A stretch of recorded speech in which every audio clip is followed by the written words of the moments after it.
It's a wall of defense, hundreds of volunteers, sandbags, all trying to prevent the river from coming into the business area of downtown Petersburg. It's hand to sand combat. I'm just doing my part, helping the community out. A community coming together, drawing a line in the sand to stop the flooding Sangamon River. Like, it's not just Petersburg people helping, it's everyone coming together, which is really nice. A 4 to 5 foot wall, everyone keeping their eyes open for water trying to sneak through the line of defense. It's doing it all the way down. It's doing it all along this wall, dude. I've never seen a flood like this worse in my life so far. Like, we have boat docks underwater right now. Inmates from the Department of Corrections, firefighters working their second flood this week. Yeah, I was helping in Riverton a few days ago. That's where I'm from, Riverton, and it's flooded pretty good there too. Good thing I work out. I can skip my workout for today at least. Sand by the truckload. Like the sands of time, not much time to get the job done. At least Petersburg's doing everything they can to help our great community here in Menard County. Back-breaking work, filling as many bags as possible.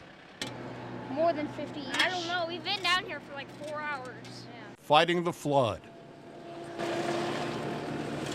An army of volunteers to stop the floodwaters at Petersburg.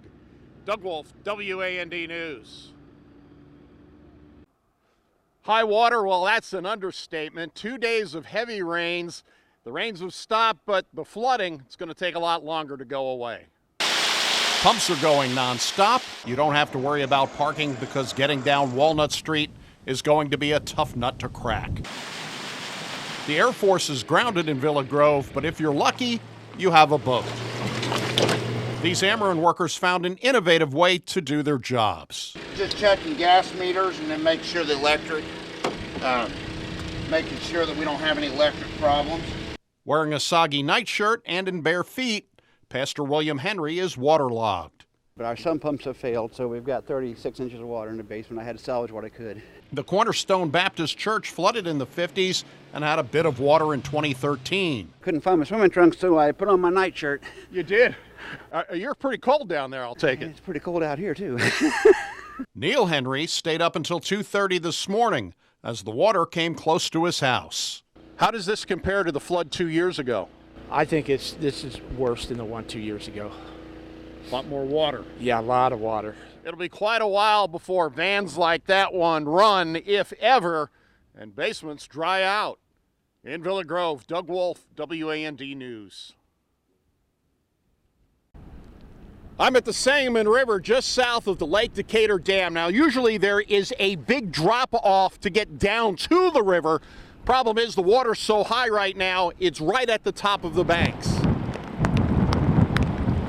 Those waters coming out of the Sangamon are causing flooding downstream at the historic Greenwood Cemetery.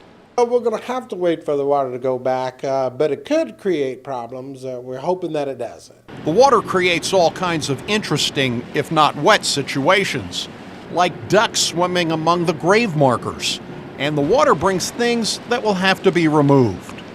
Previous years, floods bring fish that we have to get out of here. So we don't know what it's going to bring, but we'll see. On Route 48 in Christian County near Stonington, there are large wakes, not from boats, but from cars and trucks trying to navigate the highway waterways. A bit further south, the Lake Taylorville Dam is dumping large volumes of water into the river below. This is the worst I've ever seen it coming over that dam. Yeah, I've lived here my whole life. Bill Burkhardt is lucky, living on high ground. Some of his neighbors, not so lucky. Just their basements, yeah. They've had a lot of pumps going. Fortunately, a dry out will be coming later this week. In Taylorville, Doug Wolfe, WAND News. The Army Corps of Engineers is holding back on the amount of water that is emptied out of the lake so as not to exacerbate the problems in the Mississippi River. Lake levels have risen 14 feet since Christmas Eve. The last 2 days, probably about 7 to 8 feet. If the dam were to be opened, it would eventually flow into the Mississippi and compound flooding problems. So we're actually holding water back to keep from impacting the communities further south of us. Right now, no one's around, so it's not such a bad thing. Steve Wagner, manager of Lithia Springs Marina, has been moving dumpsters, ice machines, and boats to higher levels, with the lake expected to rise another 4 feet. But he says the marina docks won't be damaged. No, they'll just float right up. We just let the tension out on the cables. It'll float up. They'll go right back down, no problem. But the road to the nearby subway is submerged. I take it Subway's not open today for sandwiches? No sandwiches today. Boaters can still use the lake if they are cautious of logs and debris. You can see them in the daylight, but a lot of your waterfowl hunters, deer hunters, things like that are running in the dark. A possibly dangerous situation for boats. The lake will rise several more feet before cresting on Sunday. At Lake Shelbyville, Doug Wolfe, WAND News.